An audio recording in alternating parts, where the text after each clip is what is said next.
ก็มาทักทอยเนาะน้ำก็งามสะอาดเนาะคือจิตใจผู้ทักทอยเล่นน้ำบ่ได้เอายาวเนาะ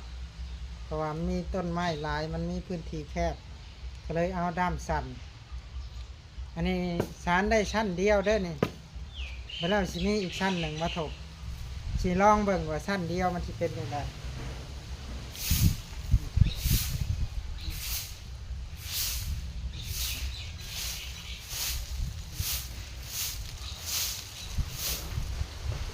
อันนี้ชั้นเดียวเนาะ